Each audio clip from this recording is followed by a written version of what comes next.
Coming up on today's news, details on Bayley's serious injury, Daniel Bryan being removed from previous WWE projects, a review of SmackDown, and more. Subscribe here for daily wrestling news videos and hit the bell to enable notifications. Support WrestleTalk! The biggest news coming yesterday evening, as announced by WWE, was that Bayley had suffered a serious injury and would be missing 9 months of action in the ring, which means Bayley may end up missing next year's WrestleMania, which would make it 2 years in a row she hasn't wrestled on the biggest show. Yeah, do you remember when WWE just didn't have Bayley wrestle a match at Mania this year? The wrestling community as a whole gave an outpouring of love and support to her, including many wrestlers, and now more details about the injury itself have come to light. Mike Johnson of PW Insider originally reported that Bayley had torn her ACL while training at the Performance Center, and then Sean Ross Sapp of Fightful Select confirmed this report, saying that it happened while doing some chain wrestling in training, and it was referred to as a freak accident. This was part of WWE's mandatory training sessions they were making talent undertake before they returned to touring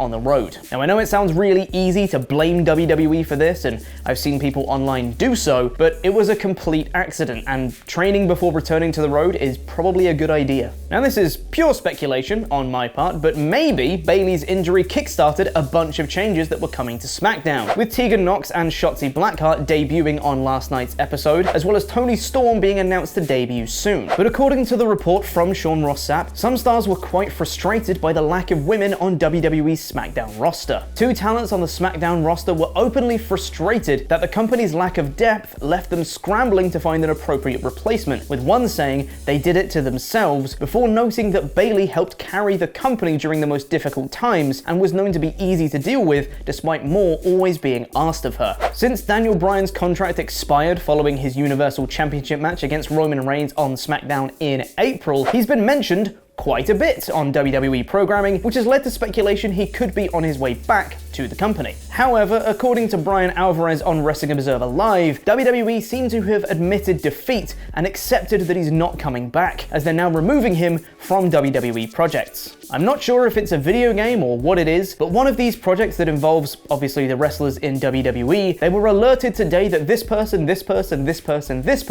is no longer with WWE, and one of the people they mentioned was Daniel Bryan. It was previously reported by Andrew Zarian that WWE will be getting new sets when they leave the Thunderdome next week. Now, Stephanie McMahon has revealed that it will be more than just new sets making their way to Raw and SmackDown. Speaking with Variety, McMahon said that WWE will be integrating augmented reality into their talent's entrances. I can't wait. She said, from a production and storytelling standpoint, it will look and feel different. We're going to have a new set design, a new presentation of our talents, different locations, and arena setups. We're going to be utilizing augmented reality in a way that we never have before. We experimented with it a lot during Thunderdome, but it is now going to be incorporated into our talent entrances. There's also going to be animated graphics. It's going to be so exciting and so different than anything we've done before. I can't wait. More flip-flops and terrible looking birds flying into the screen. And before I get into the SmackDown review, a quick reminder that Ring of Honor's Best in the World is live on pay-per-view tomorrow, Sunday, July 11th, available on Fight, featuring matches such as Rush vs. Bandido for the Ring of Honor World Championship, Jonathan Gresham vs. Mike Bennett for the Pure Championship, and more. And now it's time for a review of last night's episode of SmackDown in about 5 minutes. Thank you for being awesome pledge hammers on Patreon, The Roller Coaster, Robert Acosta, and The Vision, Adonis. You can get your own shoutouts by visiting us at patreon.com/WrestleTalk. The biggest question going into this episode of SmackDown was how WWE would handle the recent DUI from Jimmy Uso, and the show opened with Jimmy wanting to see Roman before Heyman tells him he'll get Roman's full attention tonight. WWE then played the full intro for SmackDown, so you know this episode was struggling to fill the 2 hours. Roman and Paul Heyman come out and cut a decent promo, saying how, yes, Roman was scared in that moment at WrestleMania in the crossface from Edge, but he took that fear and he overcame it. Jimmy Uso comes out and demands to know where Roman was last week, to which Roman reveals he was getting Jay back on side, which is exactly what I was hoping Roman was doing. The three of them embrace in the ring, but not before Jay mentions that despite Jimmy's hard times he's having lately, they need to get back on track with the SmackDown Tag Team Championship. This was the only reference to the DUI on the show, so it seems it's going to be largely ignored with no ramifications for Jimmy. Now, in terms of the story itself, I'll be the first to call out that the Jimmy Uso integration into the tribal family story hasn't been perfect, but the visual of the three of them embracing with Roman looking out beyond them, knowing he's manipulated them into that position,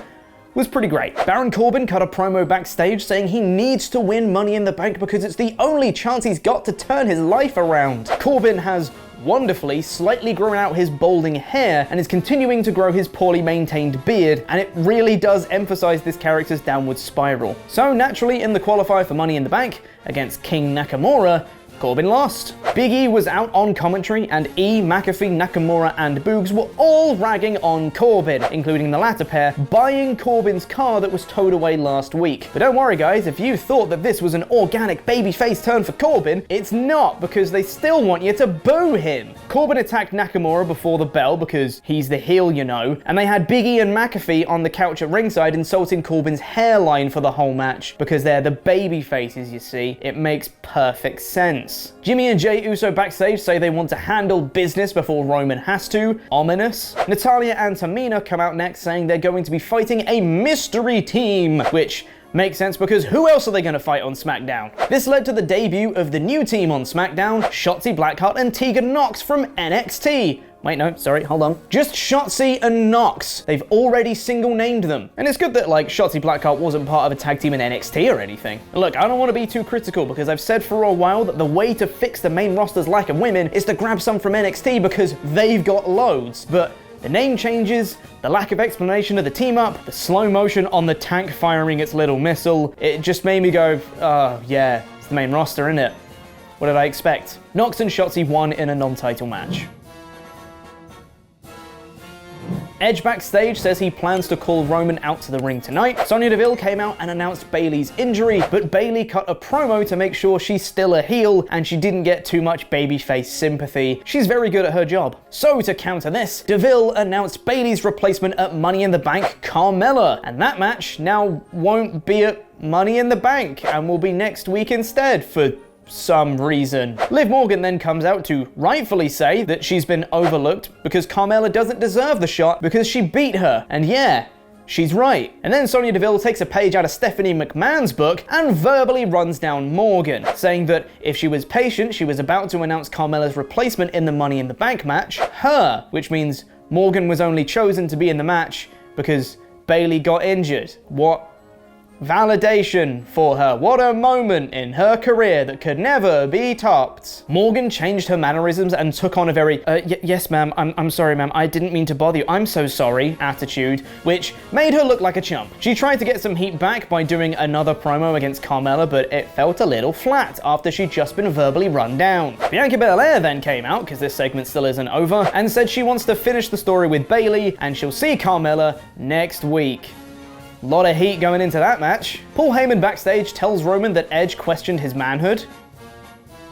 That's not PG. We then got the announcement that Toni Storm is coming soon to SmackDown. Good. Seth Rollins took on Cesaro, again, in a Money in the Bank qualifier, which was very fun, obviously. But after Cesaro took a bump and got busted open off an exposed turnbuckle, Rollins eventually got the win, which now makes Cesaro's WrestleMania win feel a little bit like a fluke. Good job, WWE. The Usos backstage want to beat up Edge, but he's not in his locker room. Unfortunate. Seth Rollins backstage cuts a promo and says Cesaro's not on his level, and yeah, he's kind of right because he keeps beating him. Edge comes in and confronts Rollins though, continuing their build to their reported SummerSlam match. Alpha Academy cut a decent promo backstage, and Otis says he'll destroy everyone. Hey, remember when people kept telling me that Otis was still a babyface and was just being manipulated by Gable? Good times. And lastly, Edge came out and called out Reigns. Reigns told the Usos to stay backstage, which they immediately ignored, coming out to ringside just after Reigns made his entrance. Reigns and Edge start brawling, but the Mysterios come from out of nowhere with chairs and beat up the Usos, and then Edge begins to apply the crossface with the chair leg piece thing on both Usos as Roman watches on. I loved the little moments in this segment. Roman and Jey were wearing white while Jimmy wore black, teasing there's still this little bit of dissension connection between them. Jay never tapped out in the crossface and instead passed out, while Jimmy tapped almost immediately. And just to prove they really didn't have enough content for the show, they show a replay of everything that just happened, and then Edge just does some more crossfaces on both Jay and Jimmy, and then the show goes off the air. So that was the show. Let me know what you thought in the comments, and by voting in our poll on a poll match on our community page, where 68% of you, almost nice, voted for more NXT single name changes, Shotzi and Nox. And yeah, that debut was a little underwhelming and raised more questions than it answered, but hey, at least there's more women on the show now, right? Though if Natalya and Tamina were already doing stuff on Raw and weren't on SmackDown, they haven't really solved the lacking women's singles division, have they? But it'll be fine, guys. There felt like there was a fair amount of filler on this episode, but the wrestling was fun. The Roman story felt like it was close to getting back on track again after being a bit awry the last few weeks, and Edge looks good ahead of Money in the Bank. This SmackDown gets a smack bang in the middle, 3 out of 5. It's more, I feel like this brings a Hugh Jackman cameo into Deadpool, more likely. Mm-hmm. Oh, yeah, absolutely. I feel you. I'm hearing you. I want that to happen. So you want like Deadpool? I mean, Deadpool 3, Deadpool versus Wolverine. It's like that as a title right there, rather than just Deadpool 3. Like that is what you put up on the poster, right?